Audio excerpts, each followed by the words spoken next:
Bueno, 5 menos cuarto de la tarde. Se está pasando volando el programa realmente porque tenemos muchísima información aquí en TLT. Estamos en toda la tarde, en este sábado, en vivo, acompañándolos. Y antes de ir al corte, destaqué algo particular. Íbamos a hablar del conflicto en Siria, de esta guerra civil que está cumpliendo 3 años en el día de hoy, que ya comienza a dar el paso hacia un cuarto año.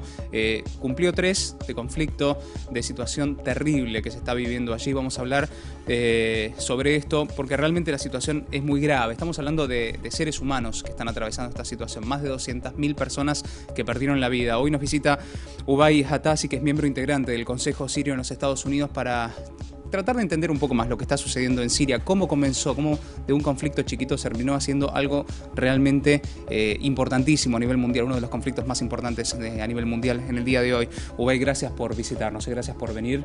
Gracias estar con ustedes y gracias por invitarme al programa. Bueno, primero tenemos que hablar de este conflicto, ¿no? De cómo está la situación hoy en día en Siria. Que hay más de 200.000 muertos, que estamos hablando de una población de 22 millones de habitantes y más del 56% están afectados por este conflicto realmente que está involucrando a toda la población. Están viviendo una situación realmente trágica y quería destacar principalmente cómo comenzó esto, porque empezó por una nimiedad, por algo que podía haber sido muy chico. Empezó con algo muy inocente en un pequeño pueblo al sur de Siria, que unos niños escribieron unos grafitis en la pared de una escuela. Y bueno, en vez de ser reprimidos como se hace en una escuela con los niños, mandaron a la policía, mandaron al ejército, les golpearon a los niños, murió uno de los niños. ¿Qué edad estamos hablando de los chicos? Estamos hablando de chicos de 12 años, 11 años, 9 años. En contra del gobierno, En contra del gobierno, ¿no? Y bueno, esto fue lo que causó la explosión del pueblo, que empezó en el sur y fue expandiéndose en varios pueblos de Siria. Y hay que destacar que en los primeros 6 meses esto fue completamente pacífico, o sea, había gente con carteles y palos protestando y demandando, pidiendo libertad, pidiendo reforma, o sea, ni siquiera se hablaba de la baja de Assad, ¿no?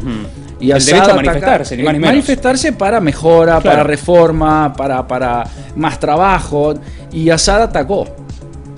Cuando vos tenías gente con palos y carteles, Assad mandó militares, empezó a tirotear, empezó a matar gente, mucha gente presa. Bueno, ahí es donde nace el Ejército Libre, que se conforma de desertores del ejército que no querían tirar contra sus familias, sí. Empiezan a retirarse, a escaparse, a irse del otro lado y empezar a armar lo que se llama hoy el Free Syrian Army, que es el ejército libre sirio, que es un ejército compuesto por retirados o desertores que están del otro lado, que por supuesto se les juntó mucha gente del pueblo, claro. Y este es el ejército que empezó a luchar contra las fuerzas de Assad y a liberar los territorios para llegar así a una zona liberada, que es lo que existe hoy en Siria. Claro, esto me parece importante destacarlo, ¿no? Estamos hablando de un ejército conformado por gente que no quería seguir las órdenes. Exacto. Porque obviamente, estando en el ejército, tenía que seguir las órdenes del gobierno, pero atacar a sus familiares. Correcto. Y estás hablando de generales, coroneles, o sea, todo tipo de rangos que se han ido escapándose por no obedecer las órdenes. Muchos de ellos, fíjate que no se pudieron escapar porque han amenazado a sus familias. Sí. Si te vas, matamos a tu familia. O sea, muchos de estos altos rangos están todavía en el ejército tratando de ver cómo pueden escaparse con la familia, porque si no les aniquilan la familia. Están amenazados. Ahora, así es como nació el Ejército Libre. Al año más o menos, cuando ciertos organismos fundamentalistas se dieron cuenta que Occidente no hacía nada, Europa más que nada y Estados Unidos, empezaron a filtrarse movimientos fundamentalistas, y yo estuve presente con reuniones en Europa y con el Departamento de Estado en Estados Unidos diciéndoles: miren, se nos vienen los fundamentalistas, empiecen a armar al Ejército Libre porque esto se viene muy feo. Sí. Bueno, dicho y hecho, 3 años más tarde tenemos ahora 25 o 30 facciones diferentes fundamentalistas: Al-Qaeda, Al-Nusra, el ejército del Irak y el Islam sirio. O sea, el Ejército Libre ahora se encuentra que está luchando contra Assad por un lado y contra estas facciones fundamentalistas del otro lado, que tienen su propia agenda, por supuesto, sin incorporar gobiernos islámicos fundamentalistas, que es lo que a ellos les interesa, que no es la meta del Ejército Libre, no es la meta de cómo empezó todo esto, que fue el llevar a Siria de vuelta a una democracia, sí, como lo hubo antes que nazca el Baas. Hubo una democracia en Siria, hubo un parlamento, hubo elecciones, primer ministro, todo como el sistema europeo. La democracia en Siria duró casi 15 años después de la independencia de Siria, ¿no? Y eso es el motivo de llevar contra toda esta dictadura. O sea, hay que aclarar algo muy importante acá: esto no es algo religioso ni sectarial, claro. Esto es el pueblo que se levanta contra un gobierno dictador que empezó el padre de este criminal, Hafez el-Assad, que también es un criminal que ha matado miles de personas, la famosa matanza de Hama, rodeó a Hama y mató a 35.000 personas en el año 82. Por supuesto, en esa época no teníamos Facebook, YouTube, como WhatsApp, para poder nadie hacer se enteró. trascender, ¿no? Entonces le rodeó el pueblo y lo arrasó con los aviones. Arrasó un pueblo entero. Hama desapareció prácticamente. Sí. 35.000 personas. Esto fue el padre de este criminal. Y ahora él sigue los pasos del padre pensando que con terror él puede contener esto. Y bueno, 3 años más tarde, 200.000 muertos, 8 millones de refugiados, 56% de Siria afectada. Niños que hace 3 años no van a la escuela, o sea, ha destruido una generación prácticamente. ¿Qué porcentaje de adeptos al gobierno de Assad hay en Siria y qué porcentaje de oposición, o conformado por el pueblo que está en contra, ¿no? No hablo solamente de políticos, hablo de oposición en general, de la guerra civil? ¿Qué porcentaje de cada lado hay? Mira, si tenemos que dividirlo en territorio, hoy territorio liberado por nuestras tropas del Ejército Libre, se puede decir que hoy prácticamente estás hablando en 40, por no decir 40 y pico por ciento de Siria está liberado, está en manos del Ejército Libre. Sí. Ahora, eso no quiere decir que el 60% del país esté con Assad, porque estás hablando de gente que le tiene miedo, Claro, que no y quiere abrir la no boca, involucrarse. ¿ok?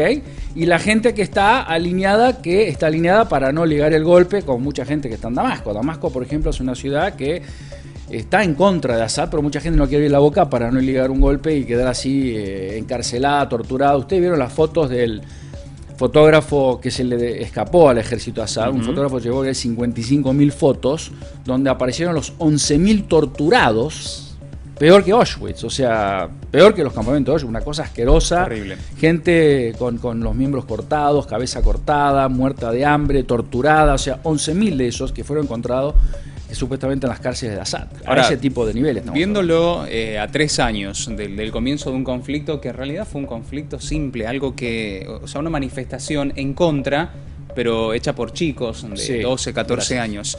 Viéndolo a 3 años, ¿cómo está la situación hoy en día? Viendo la cantidad de personas que perdieron la vida, viendo cómo está el conflicto al mundo, ¿no? Abierto al mundo, digo, y con participación incluso al borde también de una guerra con los Estados Unidos. Viendo esta situación, ¿hasta dónde quiere llegar el gobierno? El gobierno piensa que con terror va a controlar al pueblo, así como lo hizo el padre.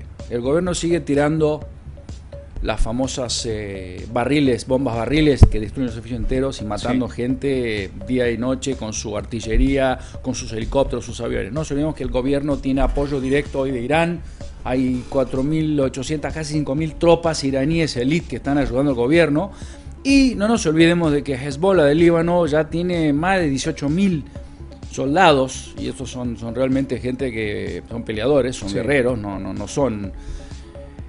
Y están en Siria. Justamente hoy estamos presenciando la batalla, como bien te dije, la batalla de Yabrut, que están rodeando Yabrut, que es el pueblo de Menem. Sí. La familia Menem es de Yabrut, el querido presidente que hubo acá en Argentina, y Yabrut hoy está bajo bombardeo, tiroteo, y el Ejército Libre está tratando de mantener la frontera, y Hezbollah tiene a Yabrut rodeado hoy y están tratando de destruir a Yabrut, porque es una de las últimas fronteras que había, que está en la frontera con Siria y Líbano, y hay un pasaje ahí que permitía hacer suministros. Así que hoy estamos hablando justamente de eso, hablando de Hezbollah.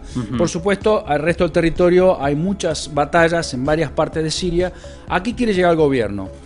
Al darse al gobierno que Europa y Occidente está de brazos cruzados, medio como que tiene cancha libre, y lograron hacer la famosa farsa de que, bueno, les vamos a entregar los armamentos químicos, con aquella jugada entre Putin y Obama. Sí. El mundo se quedó tranquilo, Estados Unidos retiró su ataque, que nosotros queríamos que haya un ataque aunque sea para destruir la fuerza aérea de Assad, porque es lo que nos está haciendo más daño. La fuerza aérea. La fuerza aérea, al paralizar la fuerza aérea en tierra podés balancear la batalla. Claro. Pero la fuerza aérea, los helicópteros, los misiles, todo eso que Assad tiene, que nuestro Ejército Libre no tiene, es el que está manteniendo la fuerza más de su lado y dándole la supremacía de poder hacer lo que está haciendo. Ahora imagínate vos, 3 años después, con toda la fuerza que tiene Assad, con todo el armamento ruso que le llegó, con el apoyo de las fuerzas tropas élite de Irán, con los 18.000, 20.000 soldados de Hezbollah, todavía no pudo liberar el resto del país que está a mano del Ejército Libre. O sea, con eso te demuestra las ganas del Ejército Libre, las ganas, la gente que se levantó contra Assad de poder llegar a la libertad y la democracia en Siria. Con esas ganas se está luchando. Sí, hay optimismo. Por lo pronto hay optimismo y hay ganas, hay fuerza de voluntad. Muchas ganas. de poder llegar a instituir de vuelta una democracia a la libertad del pueblo. Claro, mi pregunta estaba orientada, digo, viendo que pasaron 3 años, que el gobierno de Assad todavía no pudo con todo.